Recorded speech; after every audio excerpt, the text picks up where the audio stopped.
Folks, Headshot Cafe, AJ here. We have a real treat today. Which one am I looking at? He'll edit it out. We have a real treat today. I'm going to call you a kid because you are. Okay? We got Jan England here from Montreal, Canada.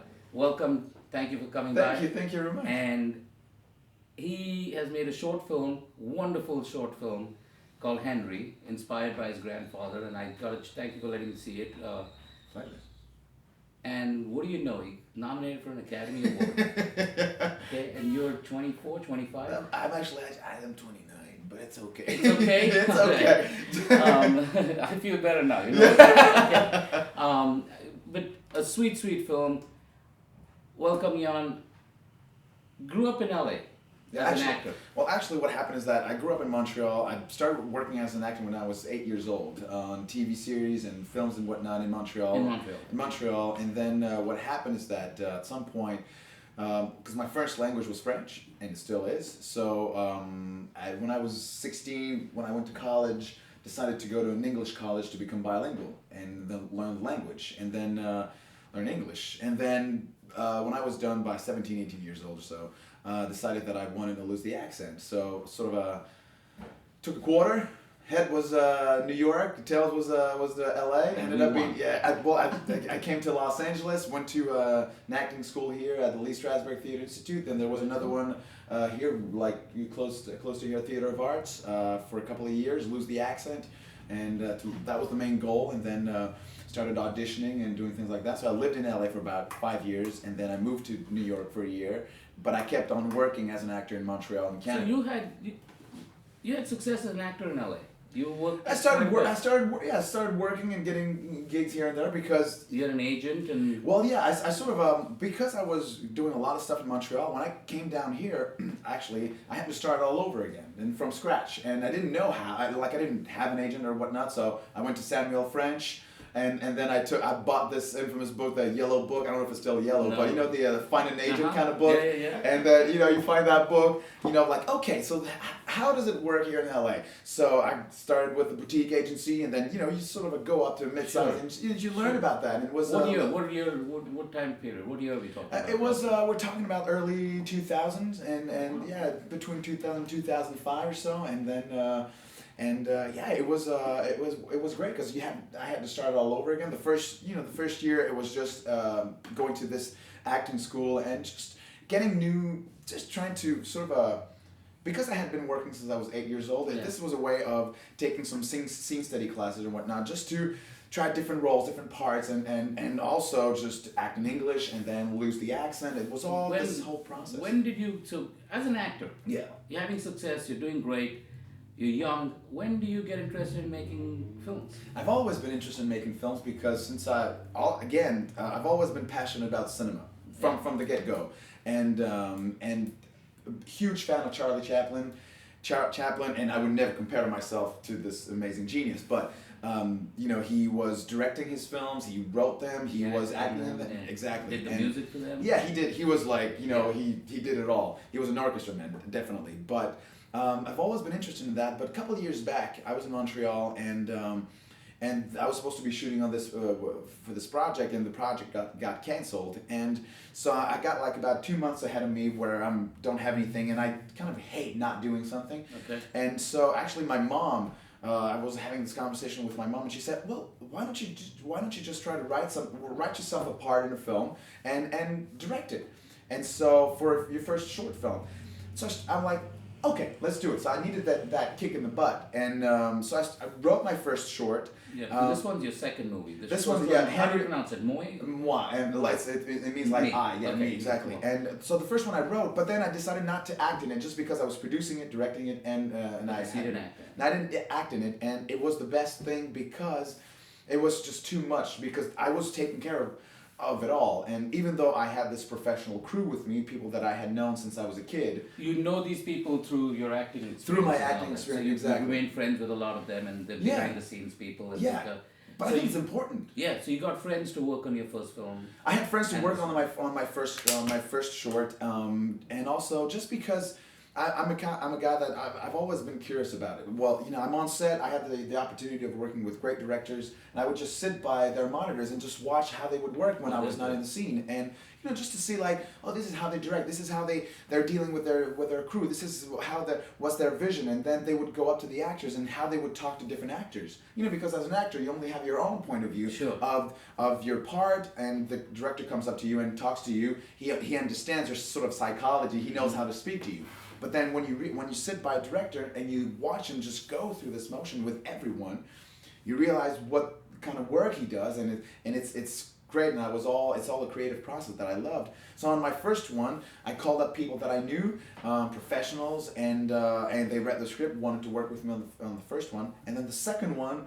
Okay, so the first one. How long did it take you to shoot the film? It was a 4-day shoot. 4 days. 4-day shoot, but then there was always the prep and then post-production. And all that. But then again, I didn't have a dime to make this. Everything was coming out of my own pocket. Yeah. Same with Henry. Same with the second one. Same with the second one. And friends, family, donating time, donating time, honestly, like my friends and family, if you watch the films, both of them, all the extras, they're my friends. And like my family, you see my dad in both my movies, my grandma, they're all in there. And I haven't seen the first one. The second, but you have a pretty big crew and cast for your second movie. There's 40, 50 names. Oh yeah, definitely. There's a scene which is sort of happening in Europe, and I had like 50 people working on the film over the course of a year, but for that specific scene I had like 50 extras as well. Yeah. And my sister helped me out with Facebook and Twitter. She called up amazing with the digital and the social media. You couldn't do this 20 years ago. No, just because now with the digital and it's cost you less. I wouldn't have been able to pay for the 35 print. The film and developing. Exactly. It would have cost me a way too much. And work prints and all that kind of stuff. And then find an editor and you can do this all on a laptop now. What do you shoot this with? The Red MX. Red MX. It was a year and a half ago, and my donated to you to use. Actually, what I did is I called up people that I knew in Montreal that have all the equipment that they do like. The X-Men when they come to Montreal, they do all the professional feature films. Making a film like this in Montreal, the whole film community business, is it different than it is over here? Is it easier to do it there, or? Well, I've never sort of asked on favors here, but one thing that I know, and for sure is from Montreal, when I called people up, people weren't paid. And they've agreed on working on this film, like, on this 5-day shoot. And then my editor, he worked on the film for 3 weeks for nothing. And it's their generosity, and it's they've sort of lended their talent to this film, to tell the story and to get on the journey with me, and to sort of this is a huge challenge. And I remember when I went up to my mom and I said, look, I mean, I'm gonna be making this film. People were telling me like, this is great, but that this is a huge project. I'm like, yeah, but I want to do it. And but it's huge. Yeah, but I need to do it. And I wanted to tell the story. The story is unbelievable. Thank you. I mean, for somebody your age to make a movie, it's a 20-minute movie with such depth and feeling is absolutely remarkable, man. Absolutely remarkable. The quality of the movie is fantastic. I mean, everything, the cinematography, the lighting, the music is great. The editing. And your grandfather is inspiration for the film. My grandfather is the inspiration for the film. My grandfather, he was born in England, was part of the World War II. It's the intelligence services. Met my grandmother in Italy because that's where he was stationed. Yeah. Fell in love, became a film producer in Italy. Lost everything, moved to Canada, had to start all over again. He had 10 lives in one, and he could remember every single thing in his life. When he turned 92, there's my mom, himself, and I were having coffee at this place in Canada, and then all of a sudden he looked at us, and with anxiety, he was scared, he was nervous. He looked at us and he asked us the question, have I been a good man? Yeah. And he asked that question again, have I been a good man? And at that moment, and that line is exactly, it's being said by the character of Henry in the film, because at that moment, I became very emotional. How could a man who's had this amazing life could not remember what happened? And this was the onset of Alzheimer's. Exactly, that was the beginning of it at 92, and then over that the course. When you said I want to make this story, I want to make this movie. I wanted to make that. That was the beginning of that idea. Then over the course of those, he died when he was 96, so it took about over the course of 4 years or so. Sometimes I would be his grandson. Some other times I would be someone that he had met during the war. He would be going back and forth in time. Sometimes he would wake up, and that's what happens with people with dementia or Alzheimer's. Is you come in and the nurses will tell you, oh, your grandfather was very aggressive today, and it doesn't make sense because I'm like, my grandfather has always been this gentle man. Yeah. But then you realize that if he's 10 years back in his head when he wakes up, who are these people? Yeah. Where is he? Why isn't he in his house? And where is his wife that had died a year ago? Yeah.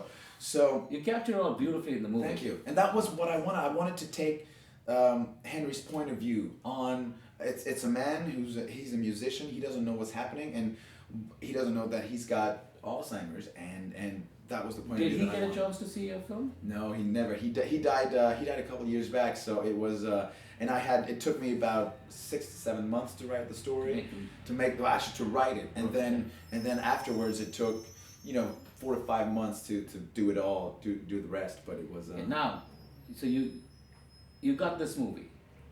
21 minute movie. Yeah. Beautiful, brilliant. What's the next step? What do you do with this finished movie? Do you get it to a film festival? I mean, and then how do you get it to the? We're getting to the Academy because this is unbelievable. Yeah, it's the process of going to the Academy is it's not like you can submit to like a festival. The way it works is that because people hadn't been paid on this film, my job also as sort of a leader of this project, my job was to distribute it, to be the distributor. And there are different websites around the world, and like there's one, it's called withoutabox.com. Okay. It's all the different festivals are on that website. So this is how you submit. You have to send it out to festivals, and that's because you want your film to not sit in your apartment, but you want it to be seen by people. That's the goal of making a film. So what I did is you go on, I thought, well, what's the biggest thing in the world? The Oscars. Let's see how we can submit. You're not allowed to submit. You got to be eligible to send your film. What makes you eligible? What makes you eligible? You have to win one of those. There are 55 festivals around the world that are sort of related to the Oscars, and you have to win one of those. If you do win one of those, then you're eligible. Or you have to screen your film in LA or Chicago or New York, I believe. Okay. So I looked at those 55 festivals. For a short film, your outlet really is film festivals. Yeah, you're not going to screen it anywhere. No, I mean it's you try. I mean I was able to screen it here at the Landmark in Los Angeles, and I won one of the festivals, the Rhode Island International Film Festival, where I won the first prize. So how many festivals do you submit to? More than 100. And it costs money to submit these. It costs you a lot of money. Honestly, with the FedEx and all, it's you're looking at between $80 to $100 for for each festival, for each submission. After that, if you're in, then you got to send out either a DG beta or like HD cams or it is costly, and it's not like it didn't cost me anything. It cost me a lot. But it was an investment that I wanted to make because that picture was very personal and important. So now you get it out in festivals, it's getting good buzz, it wins a couple of awards, all excited, and you go, what the hell, let's just go to the Academy, submit it for the Oscars. Well, yeah, I mean, it's you have to sort of, because of the people that had worked so hard on it, I was like, well, I'm allowed now, I'm eligible to submit it, I'm going to submit it. We were 100, there are about between 10 to 20,000 short films being made every year. Around the world. Oh yeah, it's amazing. Short films are being made now, and that's what's so cool is that people can make it with a digital camera or professional camera. It doesn't matter. You can even make it with your There's a festival for iPhone now. Exactly. So there are many ways to make a film now and tell a story. That's the main important thing, to tell a story. You still need a story, acting. That's the main thing, and you need a whole. That's the beauty of cinema. If you just have a story but not have the actors, it's not going to be good. It's the same thing. You need the whole package. So I was allowed to submit to the Academy. We were 125 shorts being submitted this year. Out of the 120, so when I was allowed to all in your category, in live action short? Exactly, live action short, we were 125 submissions. Exactly. And so when I was allowed to, I sent an email to all my crew. I said, guys, it doesn't matter what happens now. Henry was submitted, and the Academy members will actually get the chance to see the film. Then we moved to the second stage, which was they call it the short list, and we were 11. And I was like, what's going on? How do you get that news? Through an email. Really? Get an email from the Academy saying, hey, you're 11th on our list. Yeah, exactly. And how many get nominated? 5. Okay, so you're still 11. You were still 11, and so I'm like, I get this email, and I start getting like Twitters and emails from people like saying, "Congratulations, it's amazing." I'm like, "What are they talking about? It's 2 a.m. in the morning. What's going on?" And then I'm like, "What?" I look at my emails, and I'm like, an email from the Academy. Whoa. And I looked, and it said like, "Congratulations, you're shortlisted." Started crying, obviously. Sure. And I'm calling up my parents. I'm like, it's amazing. You're in Montreal. I was in Montreal at that time. Now, when did this happen? What month? That happened before in I think end of November, early December. Because you need to send out afterwards. You need to send out either DCPs or a 35mm print to submit to the Academy. So they needed the time to screen it, because afterwards, when you're part of the 11, sort of the last 11, they're actually going to be screening your films in LA, San Francisco, New York to Academy members. They'll start to vote, and then boom, January 10th. I'm live on the radio. You're on the radio, and you... I got, my mom's there, my family's there, and then... Did you know January 10th was the day they announced? Oh, yeah, you know that. But I was following it online, and I'm looking at the, I'm live on the radio, I'm saying like, okay, so we're watching the Oscars, the nominations live, and then they've only mentioned the first 6, so I was like, oh. And then they said, like, after the first 6, they said, well, we'll see you all on February 24th. And I'm like, what's going on? Okay, does anyone know? And then all of a sudden I hear my mom, she screams, she starts crying. She was in the studio with you? Yeah, it was a big surprise. Radio? Yeah, it was a big surprise that morning, because I didn't know that my family was invited. The radio station sort of made this they made a whole thing. Yeah, exactly. Yeah. And so she gives me her iPad, and I start, there's a first name, that's not me, second name, third name, fourth name, and then time slows down.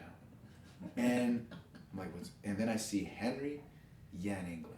You don't know if no. You're sure you read that, right? Honestly, I was like, I remember being completely speechless. I'm not sure that I'm believing what I'm seeing. And then I look at my parents, I'm crying, I'm screaming. I hug them, I came back to the mic, and it's like Twilight Zone. I'm like, is this really happening? And then I got scared, because I'm like, we've just said that I'm nominated. What if I just make the biggest mistake of my life and I looked at the 11 shortlisted? That's right. I'm like... Okay. You let it out in the radio. And you're like, okay. And then people start calling you, and it seems like it's real. But then you get the official letter from the Academy. You get a letter from an email, and congratulations. You're like, this is really happening. And then, obviously... So now... Yeah. You're nominated. I mean, that's unbelievable. It's surreal. And especially for your friends and cast and crew that helped work on this film and all that. Publicity on the movie starts.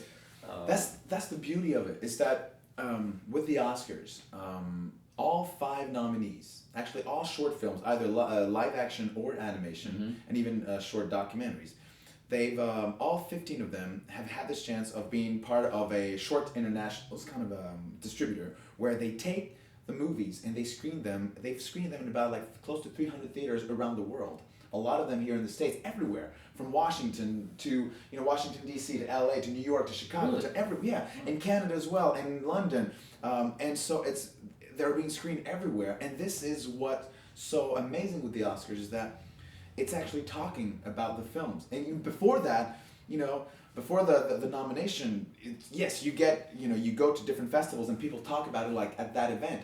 But the Oscars, it's so huge that I'm here right now, I'm sitting with you, and we're talking about Henry. Yeah. And that's the most important thing. Yes, it's that, yes, I am. It says Henry by Yan England. I wrote it, directed it, produced it. But the most important thing is that it's Henry. There are actors, there are crew members, there are 50 people who worked on the film. And we're all there. Have you seen some of the other short films? I've seen them all. You've seen them all. It's honestly the quality, and this year with the other 4 nominees, all short films are very different from one another. Really? Very different from one another. And there's one sci-fi, there's one that is a dark comedy curfew, then there's another one which is like so. It's happening in Somalia. The other one it's in Afghanistan. So it's all very different. We're gonna wrap this up soon because you've got more. You have your speech ready? I'm very superstitious about it. I lived in LA for 5 years, Yeah. and like as you know as well as I do, that we got access to the Dolby Theater anytime, any given time. I've never walked up those I know, I stairs. saw that in the I was like, yeah. no, I don't want. But weirdly enough, I was always, it was sort of a joke with myself. I was like playing with myself, like, okay, well, When I get nominated, I'll go up. if I ever get that chance, I'll walk up those stairs. Otherwise, no. In wrapping up, advice to aspiring filmmakers, young actors. Do it. Do it. You want to tell a story, and I am still an aspiring filmmaker, but you want to tell a story. You write it, but work hard on it, because it's got to be, you want it to be as good as possible, and then call up your friends and make that film. It's if there's a story that you're longing to tell go ahead. I think it's important. And where do you go from here now? You still going to act, make movies? I'm going to do it all. All of it.